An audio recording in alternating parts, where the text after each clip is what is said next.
The crystal chandelier shattered, raining glass over the blood-stained marble floor. Bridget adjusted her heavy diamond rings, her massive chest heaving with spite as she leaned over the trembling woman trapped beneath her shadow. "You're not enough for him," she whispered, a cruel, breathless smirk stretching across her powdered face. It was her ultimate power play.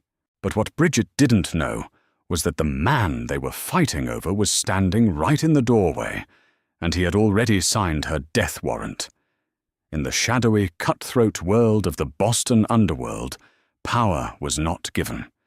It was taken, bled for, and fiercely guarded. Aeneas Costello was a man who understood this better than anyone. At 34, Aeneas had carved out an empire that stretched from the concrete docks of South Boston to the glittering high-rises of the financial district. He was a phantom, wrapped in tailored Italian wool, a man whose quiet, terrifying competence had united 3 warring syndicates under his sole command. But Aeneas's pristine empire had a singular, glaring blemish: the Hill operation. Bridget Hill was an anomaly in the mafia hierarchy, but she was a devastatingly effective one. Bridget was a woman of massive physical proportions. Morbidly obese, weighing well over 350 pounds, she used her immense size as a psychological weapon. Where other mob bosses tried to blend in, Bridget demanded space. She draped her vast frame in custom-made silk caftans, in lurid shades of emerald and crimson, her thick neck perpetually adorned with layered diamond chokers that caught the low light of her underground casinos. Her physical weight was a direct reflection of her gluttony for power. She sat in her custom-reinforced leather chair at the back of the velvet room, her primary front like a bloated spider in the center of an inescapable web, breathing heavily, always eating, always watching. She had inherited a modest smuggling ring from her late husband, Thomas Hill, but it was Bridget who had ruthlessly expanded it into a multi-million-dollar logistics empire. She controlled the shipping lanes, greased the palms of the harbor masters, and strangled anyone who tried to bypass her docks. She was fat, vicious, and deeply insecure, masking her profound self-loathing with a terrifyingly casual approach to murder. Aeneas despised her. To Aeneas, Bridget was sloppy loud and needlessly cruel, but she held the leases to the commercial shipyards, making her an unfortunate necessity for his international imports. He tolerated her paying her exorbitant docking fees, waiting for the precise moment to dismantle her. And then Clara Jenkins stumbled into the crossfire. Clara was not meant for the world of bullets and blood money. She was a forensic accountant, 26 years old, employed by a mid-tier auditing firm named Harrison Bradley Associates. She was assigned to review the books of a seemingly legitimate logistics company, a company secretly owned by Aeneas Costello. Clara was brilliant, meticulous, and entirely too curious for her own good. Late one rainy Tuesday evening, while cross-referencing shell corporations, Clara found a discrepancy. It was a subtle misallocation of funds, hidden deep within a web of dummy LLCs. Most auditors would have missed it. Clara did not. Instead of reporting it to her superiors, she attempted to trace it naively, thinking it was a simple clerical error. Her digital footprints triggered an alarm in Aeneas's network. Within 48 hours, Clara found herself sitting in the dimly lit back office of a defunct meatpacking plant, her wrists bound with zip ties, staring into the cold slate-grey eyes of Aeneas Costello. Aeneas had intended to interrogate her, find out who she was working for, and dispose of her.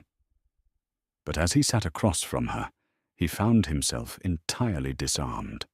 Clara was terrified, yes, but she refused to cower.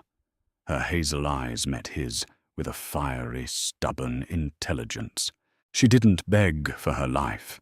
She pointed out the flaws in his money-laundering scheme. She told him his dummy corporations were vulnerable to a federal audit and casually explained how he could fix it all while her hands shook violently. Something shifted in Aeneas.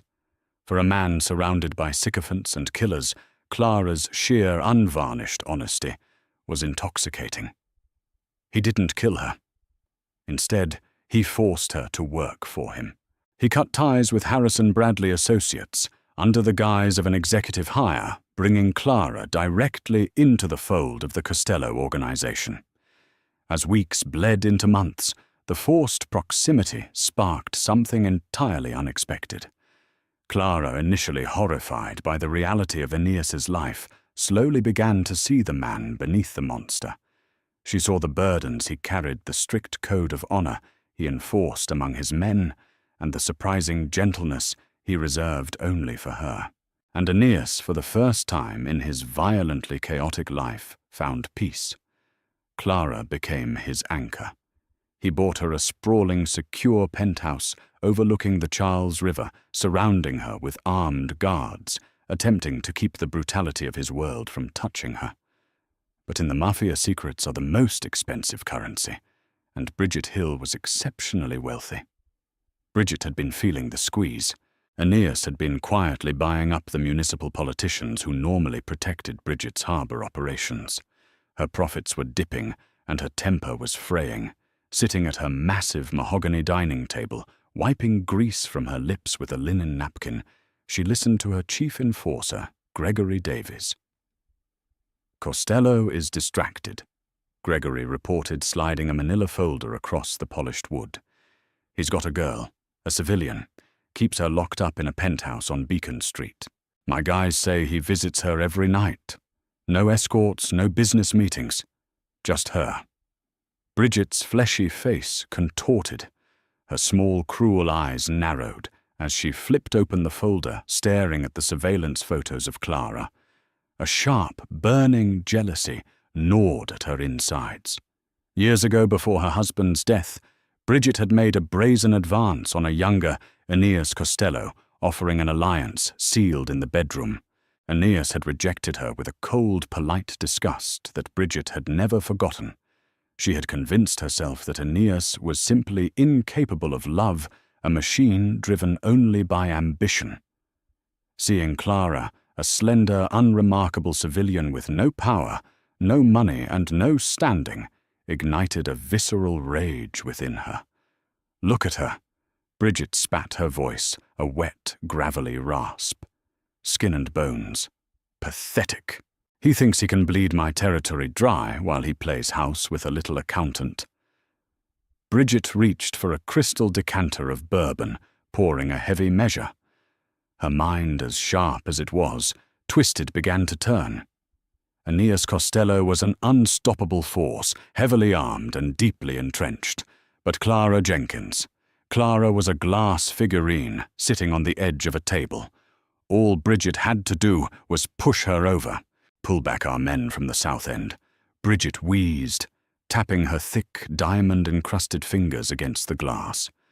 "Let Costello think he's winning the territory. I want him arrogant. I want him blind. And then we take the girl." The winter wind howled off the Atlantic, battering the glass walls of the Beacon Street penthouse. Inside, the temperature was warm, the air thick with the scent of burning cedar and expensive espresso. Clara stood by the floor-to-ceiling window, looking out over the glittering Boston skyline. She was draped in one of Aeneas's heavy cashmere sweaters, a stark contrast to the sterile, terrifying world she had been dragged into. Aeneas stepped up behind her, wrapping his arms around her waist, pulling her back against his solid chest. He pressed a kiss into her hair, his breathing slow and steady. "You're thinking too loudly," Aeneas murmured, his voice a deep, resonant rumble. "I'm reviewing the quarterly reports in my head." Clara lied softly, leaning into his warmth. "Your legitimate construction fronts are bleeding money because of the steel tariffs." Aeneas turned her around, his hands resting gently on her hips. "I didn't bring you up here to worry about steel tariffs, Clara. You brought me up here to launder your money, Aeneas. I'm just doing my job." she teased, though a shadow of anxiety flickered in her eyes. The truth was, she had noticed the anomalies in the latest ledger from the dockyards. Bridget Hill's name was peppered throughout the reports, attached to exorbitant, unexplainable fees. "I brought you here," Aeneas said, his tone turning fiercely serious, "because you are the only real thing in my life." The romance between them had blossomed in the darkest of corners. It was a terrifying, all-consuming love. Clara knew the things Aeneas did. She saw the blood on his knuckles when he came home late. She knew the weight of the holster he took off before climbing into bed. Yet she loved him with a quiet desperation. He was her captor, turned protector. But outside the bulletproof glass of the penthouse, the turf war was silently escalating. Bridget Hill was playing a dangerous patient game. She had noticed Aeneas's aggressive moves on her secondary warehouses. Instead of retaliating with immediate violence, she orchestrated a series of strategic retreats, giving Aeneas the illusion of a swift victory. She wanted him overextended.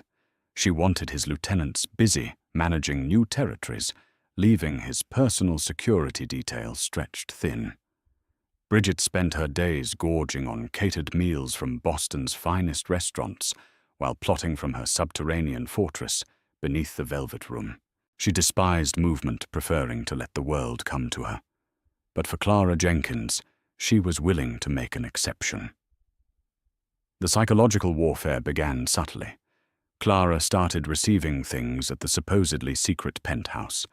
It started with a bouquet of dead black roses left at the concierge desk, bearing no card.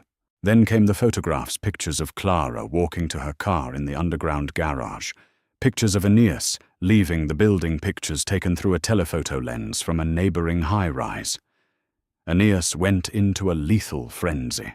He doubled the guards, completely severing Clara's physical connection to the outside world. He hunted down the paparazzi and low-level thugs who took the photos, torturing them in the damp basements of his warehouses. But they were all dead ends, disposable pawns, hired through third-party encrypted apps.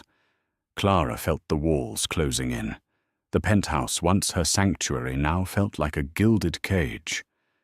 "Aeneas, you're suffocating me," Clara pleaded one evening, watching him load a fresh magazine into his Glock 19. "I can't even go down to the lobby. The guards follow me from room to room. Someone is hunting you." "Clara!" Aeneas snapped his eyes, flashing with a rare, uncontrollable panic. "You think this is a game? The people I deal with, they don't care about the rules. If they find you, they will use you to break me." "Is it the Hill woman?" Clara asked, her analytical mind piecing the puzzle together. "I saw the doc reports. You've been squeezing her margins for a month. She's retaliating." Aeneas stopped staring at her with a mixture of pride and dread. "Bridget Hill is a dying animal, Clara. She's bleeding out and she's thrashing. I'm handling it. By the end of the week, her entire infrastructure will be dismantled. I just need you to stay safe until it's done." What Aeneas didn't know was that Bridget wasn't just thrashing. She was executing a surgical strike. Bridget had found the weak link in Aeneas's armor, a young security guard named Michael, whose gambling debts had put him squarely in the crosshairs of a ruthless loan shark operating out of Providence. Bridget bought the debt, and with it, she bought Michael. She summoned Michael to the Velvet Room. The young guard stood trembling in the center of the opulent, dimly lit office. Bridget sat behind her desk, a plate of glazed pastries resting on her massive lap. She took a slow, deliberate bite of an eclair, the cream smearing onto her chin before dabbing it away with a silk handkerchief. Her sheer size was intimidating, her physical mass dominating the room, making the air feel thick and unbreathable. "You look nervous, Michael." Bridget wheezed a cruel smile, revealing her perfectly capped teeth. I can get you the security codes, Mrs. Hill," Michael stammered. I can give you the patrol rotations for the penthouse." Bridget laughed, a deep, rattling sound that shook her heavy frame. "I don't want codes, you stupid boy. Costello changes them every 12 hours. I want you to open the door." She leaned forward, the leather of her chair groaning under her immense weight. Thursday night. Costello is meeting with the New York families at the Arlington estate. He'll be gone for 3 hours. The girl will be alone with the night detail. You are going to spike the coffee of the interior guards. Then you will open the freight elevator for my men. If I do that, Costello will kill me, Michael whispered, tears welling in his eyes. If you don't, Bridget replied casually, picking up another pastry, I will have Gregory skin your mother alive in her living room, and then I'll kill you. The trap was set. Bridget felt a thrill of anticipation course through her heavy veins. She wasn't just going to kidnap Clara Jenkins. She was going to shatter Aeneas Costello's soul. She wanted to look into the eyes of the woman who had stolen the only man Bridget had ever deemed worthy of her equal, and she wanted to break her into a million unfixable pieces. Thursday evening arrived with a torrential downpour, the rain lashing against the city like a punishment. Aeneas had been reluctant to leave, lingering at the door of the penthouse, his jaw tight with unspoken anxiety. He had kissed Clara fiercely, promising to be back before midnight. For the first hour, Clara tried to distract herself. She pored over the digital ledgers on her tablet, trying to untangle the messy, chaotic finances of the Hill Syndicate. But an uneasy feeling settled deep in her stomach. The penthouse was too quiet. At 10:15 p.m. the lights flickered and died. The backup generators should have kicked in instantly, but the apartment remained submerged in darkness, illuminated only by the flashes of lightning outside. Clara stood up, her heart hammering against her ribs. "Michael," she called out, stepping out of the master bedroom and into the vast, open-plan living area. "Vince!" There was no answer. A heavy mechanical groan echoed from the kitchen hallway. The freight elevator, the one used exclusively by maintenance, which was supposed to be electronically locked down, was moving. Panic seized Clara. She remembered the panic room Aeneas had installed behind the library bookcase. She bolted toward the hallway, her bare feet silent on the hardwood floor. But she was too late. Heavy flashlights cut through the darkness, blinding her. 2 massive men in tactical gear stepped out of the shadows, grabbing her before she could even scream.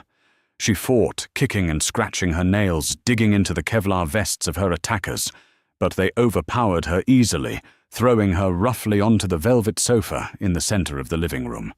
Then the heavy thud of footsteps echoed from the freight elevator. Slow, deliberate, and incredibly heavy. Clara squinted against the glare of the flashlights as the men stepped aside. Bridget Hill entered the room. She was a monolithic presence, draped in a dark purple velvet cape that did nothing to conceal her morbid obesity. Bridget seemed to consume the space around her.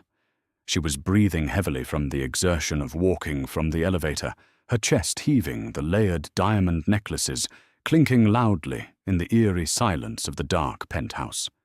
The air suddenly smelled of heavy, cloying floral perfume and sweat. "Turn on the emergency lanterns," Bridget rasped, waving a thick, fleshy hand at her men. "I want to see what all the fuss is about." Battery-powered lanterns flared to life, casting harsh, dramatic shadows across the luxurious room. Bridget stood over Clara, her small, dark eyes raking over the younger woman's slender frame with undisguised contempt. Clara forced herself to sit up, her heart threatening to beat out of her chest. She had seen files and surveillance photos of Bridget, but the reality of the woman was suffocating. "You must be Bridget," Clara said, her voice shaking despite her desperate attempt to keep it steady. Bridget laughed, a wet, rattling sound. "And you must be the little accountant, the mouse who thinks she can sleep in the lion's den." Bridget moved closer, the floorboards groaning under her immense weight. She practically collapsed into Aeneas's bespoke leather armchair opposite the sofa, the chair straining to accommodate her vast width. She reached into her cape, pulling out a custom silver-plated revolver, resting it casually on her heavily padded thigh. "He really bought you a palace, didn't he?" Bridget sneered, looking around the opulent penthouse. High ceilings, bulletproof glass, Italian marble. All for a plain, scrawny little civilian. "Whatever you think you're going to get from Aeneas by doing this, you're wrong," Clara said, edging backward on the sofa. "He won't negotiate with you." "Negotiate?" Bridget spat the word like poison. "I didn't come here to negotiate, little girl. I came here to take away his heart right before I take his territory." Bridget leaned forward, a difficult maneuver given her size. Her face was flushed, her expression twisted with a deep, ugly bitterness. "You think he loves you? You think a man like Aeneas Costello is capable of love? He's a machine. He saw a shiny new toy and he took it. But a man like him needs a queen. He needs power, he needs weight, he needs someone who understands the darkness." Bridget stood up, her sheer physical mass towering over Clara. She moved closer, trapping Clara between the sofa and her vast, immovable body. Clara felt the heat radiating from the mob boss, the heavy, sour smell of her breath making her nauseous. Bridget reached down with a thick, diamond-ringed hand, painfully grabbing Clara by the jaw, forcing the younger woman to look up into her terrifying face. "Look at you," Bridget whispered, her voice dripping with venomous spite. "You're weak. You're fragile. You are nothing." Bridget adjusted her grip, her heavy chest heaving with spite as she leaned over the trembling woman trapped beneath her shadow. "You're not enough for him," she whispered, a cruel, breathless smirk stretching across her powdered face. It was her ultimate power play, the culmination of years of jealousy, greed, and ruthless ambition. Bridget savored the fear in Clara's eyes, relishing the absolute control she held in this stolen moment. She raised the silver-plated revolver, pressing the cold barrel against Clara's temple. "Goodbye, little mouse," Bridget wheezed. "Drop it, Bee." The voice cut through the darkness like a scythe. It was cold, lethal, and devastatingly calm. Bridget froze. The heavy smirk slid off her face, replaced by a sudden sickening pallor. Her men whipped around, raising their weapons, but a volley of suppressed gunfire erupted from the shadows of the hallway. Before Clara could even blink, Bridget's two enforcers dropped to the floor, dead before they hit the marble. Aeneas Costello stepped into the glow of the lanterns. He wasn't at the Arlington estate in New York. He was here. He was dressed in a tailored black suit, a silenced pistol in his hand, looking completely unfazed by the carnage he had just unleashed. Behind him stood half a dozen of his most elite hitters, their weapons trained squarely on Bridget's massive form. Bridget's hand trembled. The silver revolver felt impossibly heavy. She slowly turned her head to look at Aeneas, her breathing shallow and ragged. "Aeneas," she rasped, trying to forcefully inject authority into her panicked voice. You're supposed to be in New York. And you were supposed to be bleeding to death in the velvet room," Aeneas replied smoothly, walking slowly toward her. "But I suppose we both had a change of plans." Aeneas stopped a few feet away, his eyes locking onto the gun Bridget still held near Clara. "I knew about Michael, Bridget," Aeneas said, his voice dropping to a dangerous, terrifying whisper. "I knew about the loan shark in Providence. I knew you bought his debt. I let you buy his debt. I let you walk into this building." Bridget's eyes widened in horror as the realization crashed down upon her. It was a trap. Not her trap, but his. Aeneas hadn't been backed into a corner. He had left the door wide open, inviting the wolf inside just so he could lock it behind her. While you were busy waddling your way up to my home, Aeneas continued his eyes, flicking to Clara to ensure she was unharmed before pinning Bridget with a stare of absolute murder. My men secured your docks. Gregory is dead. The Velvet Room is currently burning to the ground. Your offshore accounts have been drained by my beautiful, brilliant accountant here. Your empire is gone, Bee. It ended 10 minutes ago. Bridget's heavy arm began to shake violently.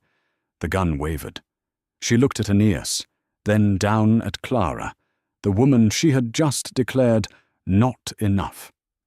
The sheer immovable mass of Bridget Hill suddenly seemed very frail.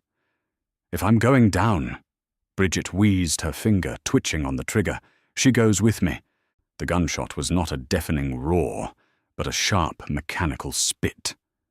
Aeneas did not hesitate. He did not issue a final warning, nor did he attempt to talk Bridget down. He simply raised his wrist, aligned the sights of his suppressed Heckler and Coke USP, and squeezed the trigger. The bullet struck Bridget's right shoulder, shattering her clavicle and tearing through the heavy velvet cape. The physical impact of the heavy caliber round was brutal. Bridget let out a wet, gargling shriek, her massive frame shuddering violently as the force knocked her back against the straining leather of the armchair. Her thick fingers went instantly numb, and the heavy silver-plated revolver slipped from her grasp, hitting the hardwood floor with a dull, useless thud. Before Bridget could even register the pain, Aeneas crossed the room in 3 long, predatory strides. He kicked the dropped weapon beneath the sofa and grabbed Clara by the waist, pulling her up and throwing her protectively behind his solid frame. Clara stumbled her breath, catching in her throat, clutching the back of Aeneas's suit jacket as she tried to process the hyper-violence that had just unfolded. The smell of copper and burnt cordite cut through the heavy, cloying stench of Bridget's floral perfume. Bridget lay slumped in the armchair, her massive chest heaving erratically. Blood began to bloom across the dark purple velvet, a dark, spreading stain that mirrored the sudden collapse of her entire world. She clutched her shattered shoulder with her left hand, her diamond rings scraping against the fabric. Her powdered face, usually set in an expression of arrogant disdain, was contorted in sheer, unadulterated agony and disbelief. You shot me!" Bridget wheezed spit, flying from her pale lips. "You pointed a gun at my life. Bridget!" Aeneas said, his voice entirely devoid of emotion. He stood over her, his gun now aimed squarely at the center of her wide, gasping chest. "You're lucky I didn't put the round through your eye." The elite hitters in the room moved with terrifying efficiency. They swept the rest of the penthouse, securing the perimeter and checking the bodies of Bridget's 2 dead enforcers. Within seconds, the space was entirely under Aeneas's control. Bridget struggled to sit upright, her incredible physical weight now a crushing hindrance. The pain in her shoulder was blinding, but the humiliation burning in her chest was worse. She looked at Aeneas, the man she had wanted, the man who had spurned her, and saw absolutely nothing in his eyes. No pity. No rage. Just the cold calculation of an exterminator looking at a pest. Then her gaze shifted to Clara.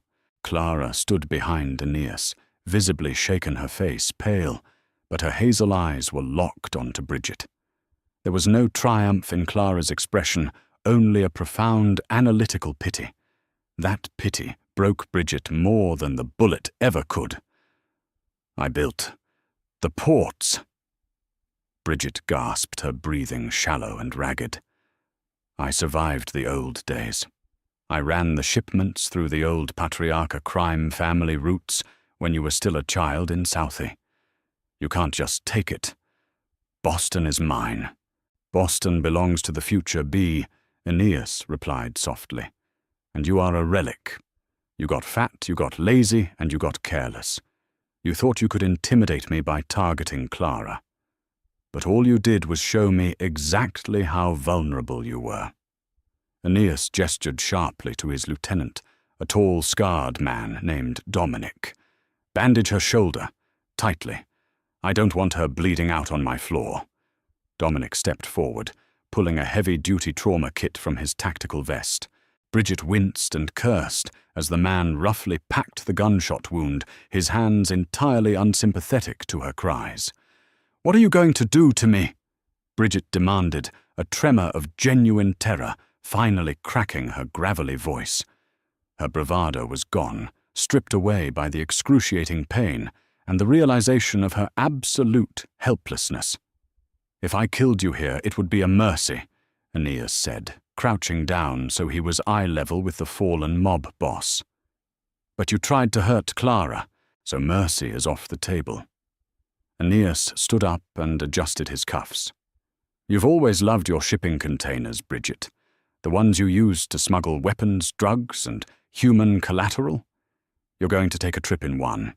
It's currently waiting at the commercial shipyard. It's a specialized refrigerated unit, stripped of its insulation. We're going to weld the doors shut from the outside and put it on a freighter bound for the deepest, coldest part of the Bering Sea. You'll have a few cases of your favorite pastries and a single flashlight." Bridget's eyes bulged, the blood draining completely from her heavy face. "No. No, Aeneas, please. You can't. The cold. I won't survive." "That's the point," Aeneas said coldly. "Get her out of my sight. Use the service elevator. And bring the heavy-duty reinforced gurney. She's too heavy for a standard stretcher." "Dos." Bridget began to scream a horrifying, desperate sound that echoed off the bulletproof glass of the penthouse. She fought against Dominic and the other hitters, her massive weight making the struggle grotesque and difficult, but she was weakened by the blood loss. They strapped her violently to a heavy-duty medical gurney, her diamond chokers catching the harsh light of the emergency lanterns one last time before they wheeled her into the darkness of the hallway. The penthouse fell entirely silent, save for the relentless beating of the rain against the windows. Aeneas holstered his weapon and turned to Clara. The cold, unfeeling mob boss vanished, replaced by a man desperate for absolution. He reached for her, pulling her tightly against his chest, burying his face in her hair. "Are you hurt?"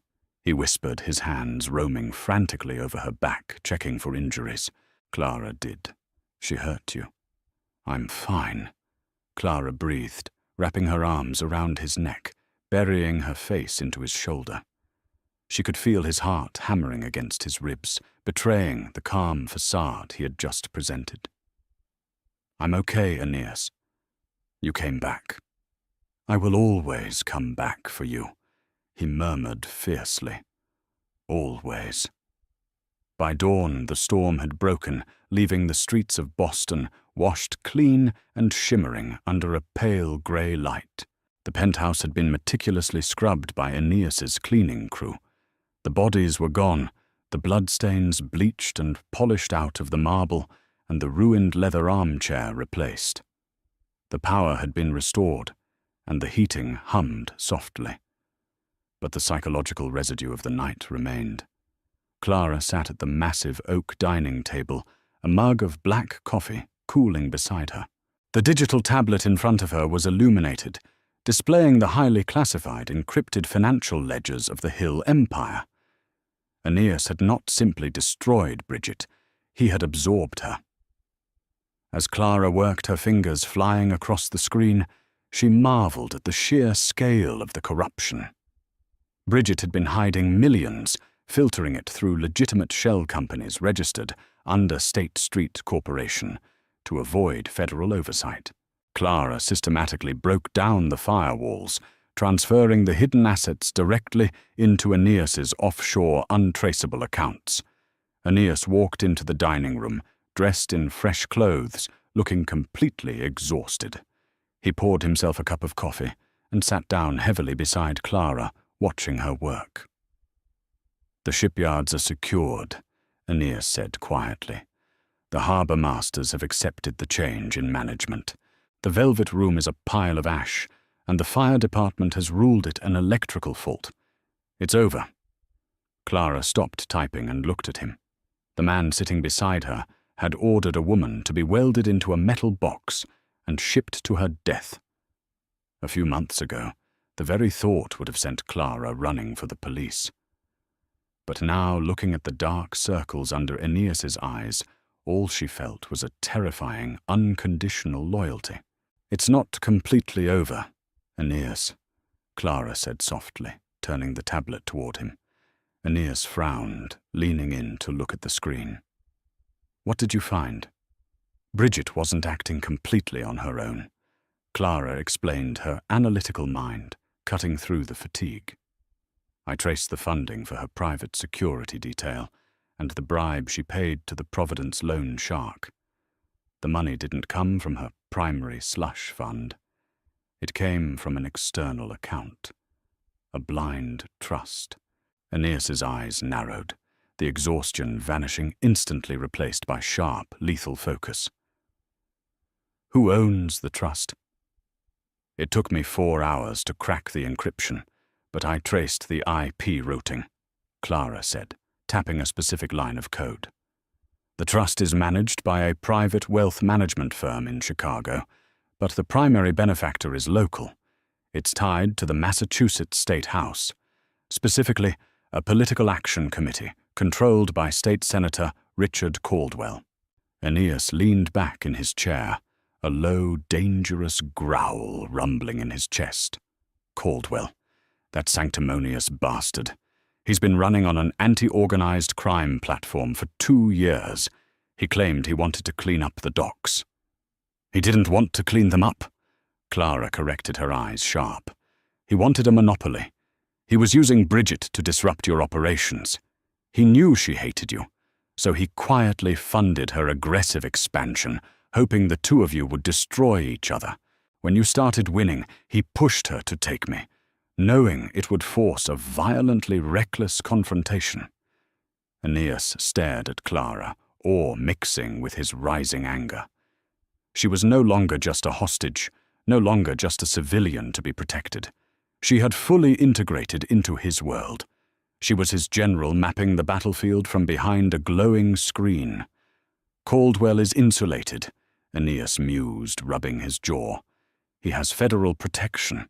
Hitting a state senator brings the FBI, the DEA, and the National Guard down on our heads. Bridget was a mobster.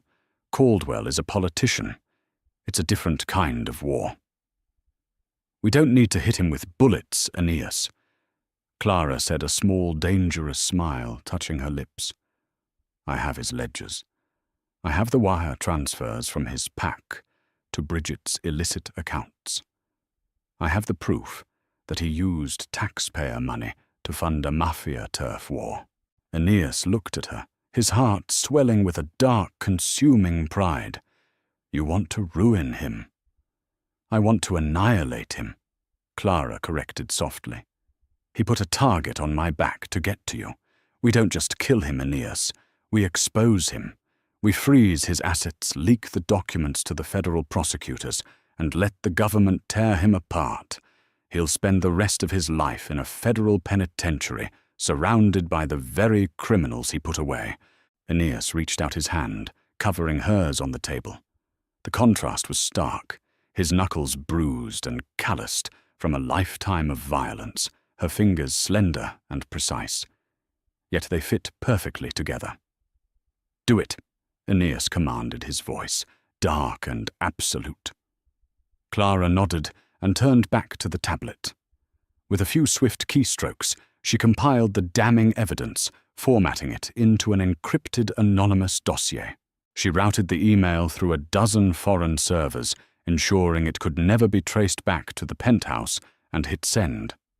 By Monday morning, the documents would land on the desks of 3 major Boston news outlets and the local FBI field office.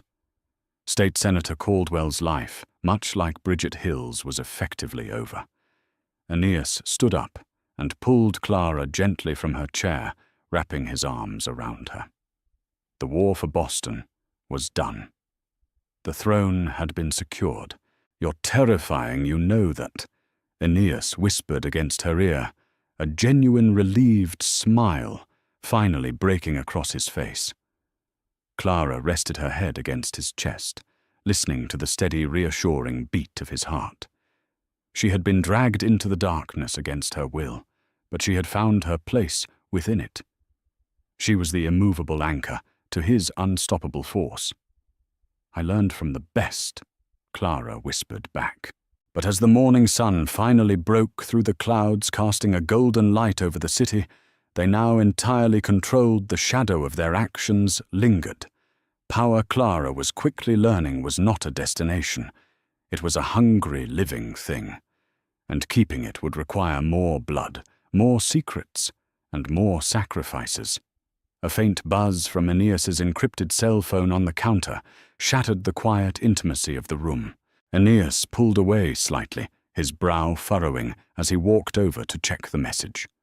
Clara watched him, a knot of dread instantly forming in her stomach as the color drained from his face.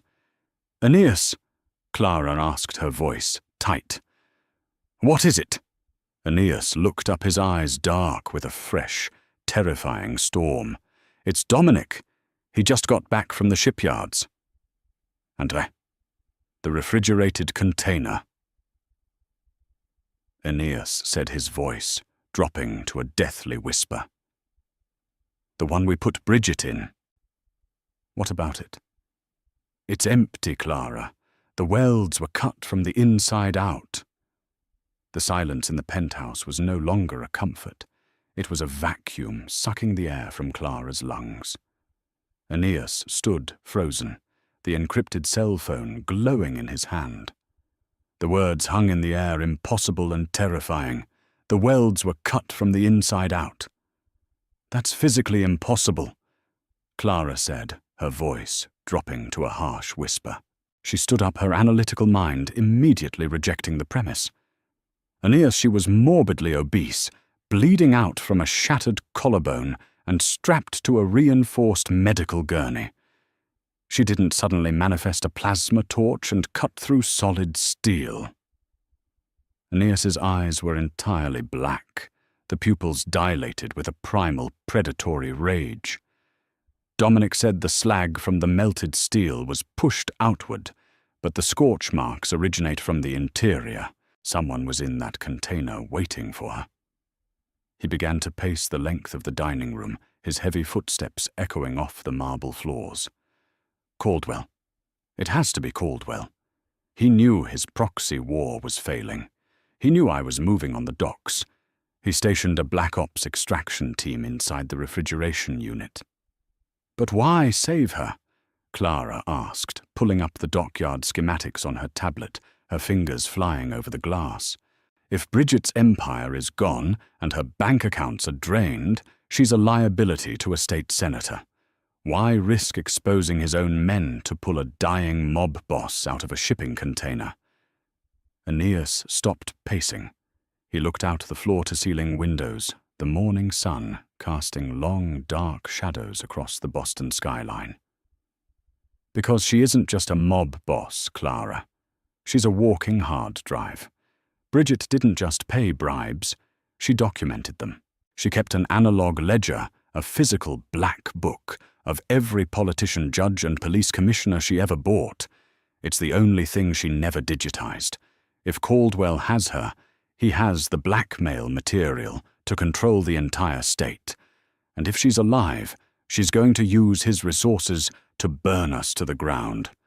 Somewhere deep in the industrial bowels of South Boston, hidden beneath an abandoned textile mill, Bridget Hill was screaming. The subterranean medical bunker smelled of raw iodine and copper. Bridget lay on a reinforced steel operating table that groaned under her immense weight.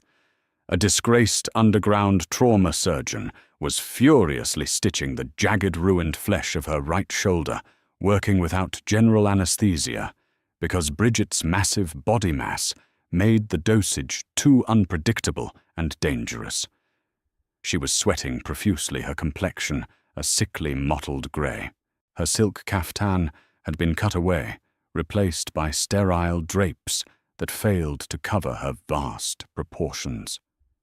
But despite the agonizing pain, despite the humiliating loss of her empire, her small, dark eyes burned with a hellish, unquenchable fire.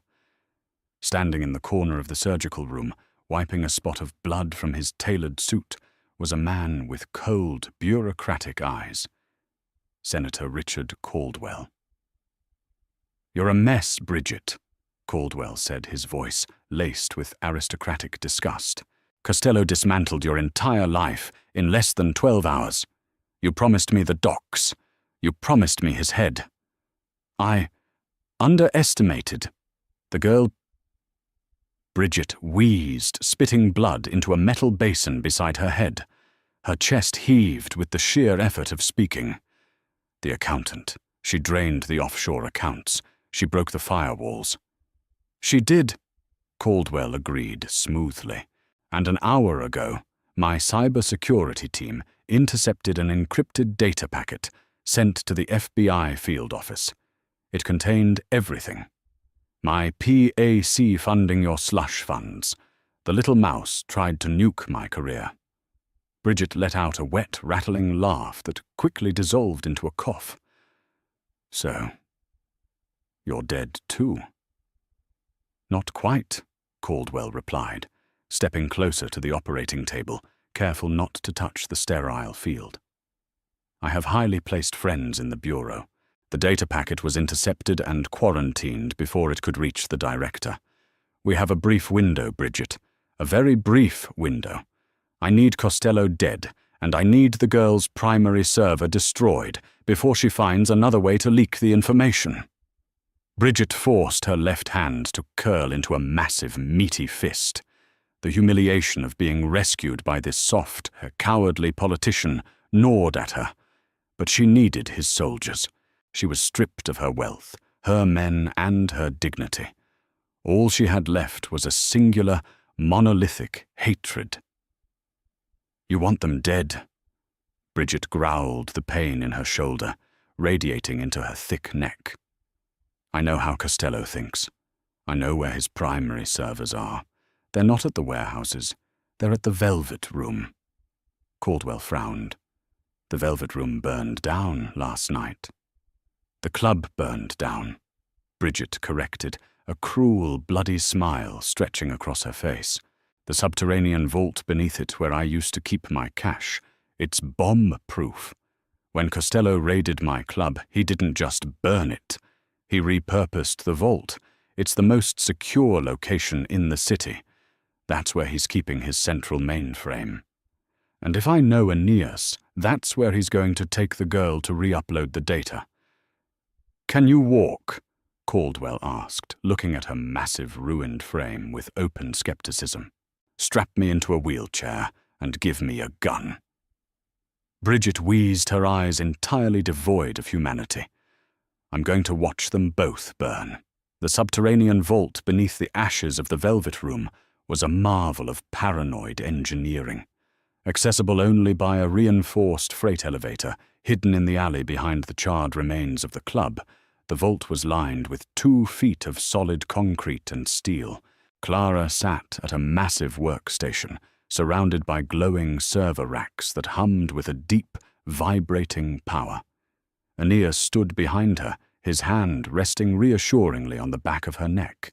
He had deployed his heaviest hitters to guard the perimeter above ground, knowing that Caldwell's intercepted data packet meant the senator was now desperate and hunting them.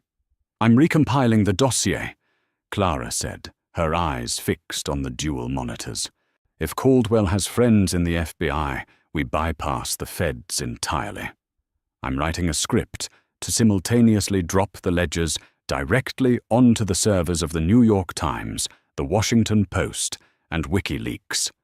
Once it's out in the public domain, no corrupt agent can sweep it under the rug."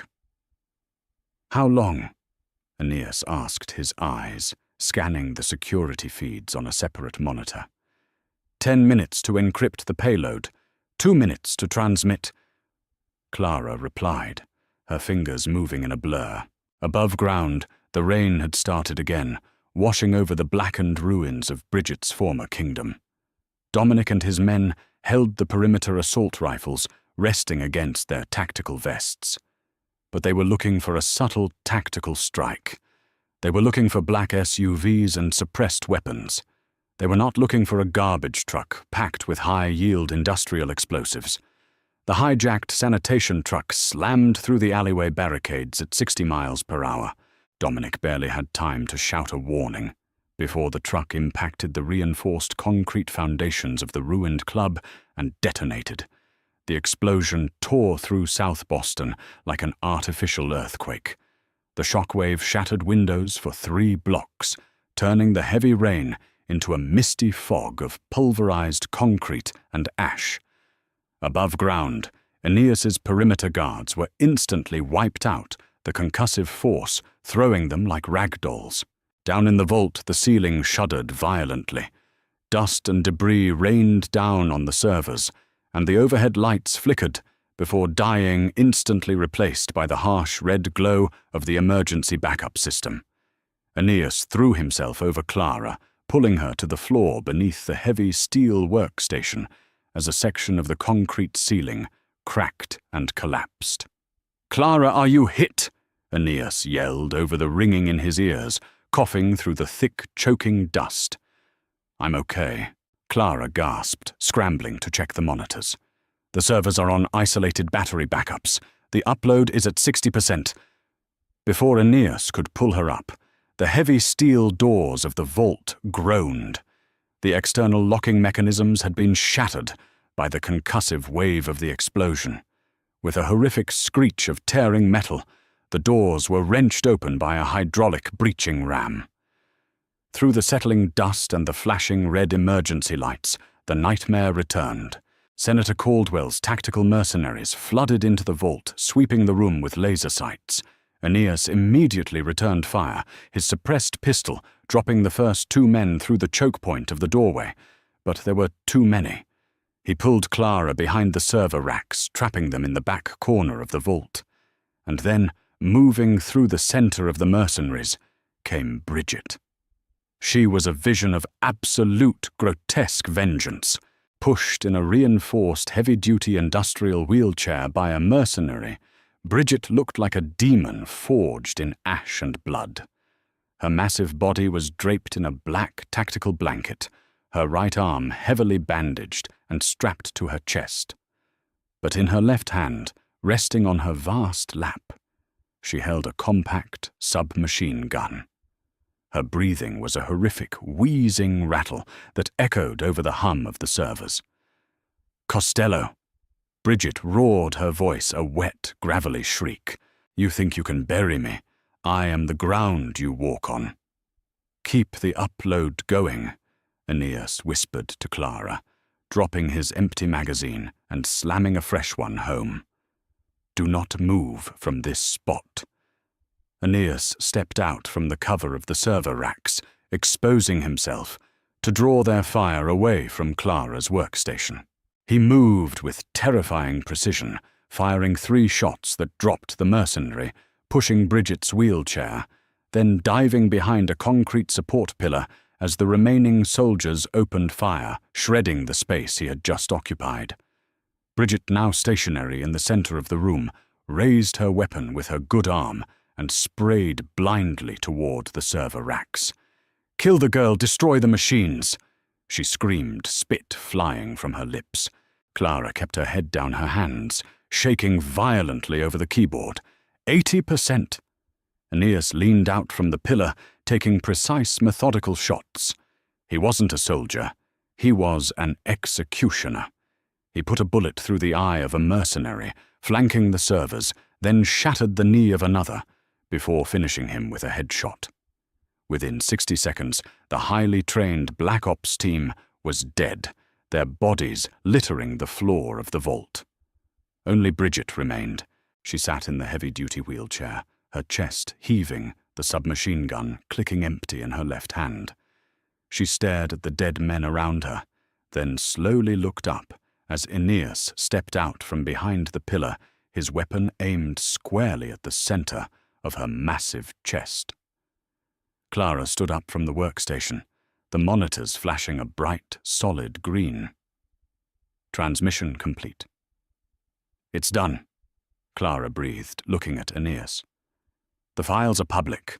Caldwell is finished. Bridget heard the words, and a deep, guttural sound escaped her throat. It was a sound of absolute defeat, the sound of a leviathan finally bleeding out. She had lost her empire, her wealth, her body was shattered, and now her final revenge was thwarted. "You're a monster, Aeneas." Bridget wheezed, blood leaking from the corner of her mouth. Her small eyes shifted to Clara, burning with a final toxic spite. "And you will never be safe. The weight of what he is will crush you." Aeneas did not blink. He walked slowly toward the wheelchair, the red emergency lights painting his face in shadows. "You were wrong about her. Bridget," Aeneas said quietly, his voice cutting through the thick, dust-filled air. "She isn't the weight. She's the one who carries it." Aeneas raised his weapon. "Goodbye, B." The gunshot echoed deafeningly in the enclosed concrete vault. Bridget Hill's head snapped back, her massive frame, shuddering once before going entirely still. The oppressive, suffocating gravity she had imposed on everyone around her finally dissipated, leaving only silence. Aeneas lowered his gun. He let out a long, ragged breath, the adrenaline slowly leaving his system. He turned and looked at Clara. She was covered in ash, her hair wild, her hand still resting on the keyboard that had just dismantled a corrupt political dynasty. She looked exhausted, terrified, and entirely magnificent. He walked over to her, pulling her into a fierce, desperate embrace. He buried his face in her neck, breathing in the scent of her, grounding himself in the only pure thing left in his violently fractured world. "It's over," Aeneas whispered fiercely. "It's truly over." Clara wrapped her arms around his waist, resting her head against his chest. She looked past his shoulder at the ruined vault, the flashing servers, and the body of the woman who had tried to end them. She had entered this world a hostage, a naive accountant, terrified of the shadows. But as she held on to the most dangerous man in Boston, Clara realized the truth. She was no longer afraid of the dark. She ruled it. This dark, high-stakes mafia romance proves that true power doesn't lie in physical dominance or political corruption, but in the unbreakable loyalty between two people willing to burn the world down for each other. Clara went from a captive to a queen, matching Aeneas's lethal brawn with her undeniable brilliance, proving once and for all that she was more than enough. If you enjoyed this thrilling journey into the Boston underworld, make sure to like this video, share it with your fellow Mafia romance fans, and subscribe to the channel for more pulse-pounding dramatic stories.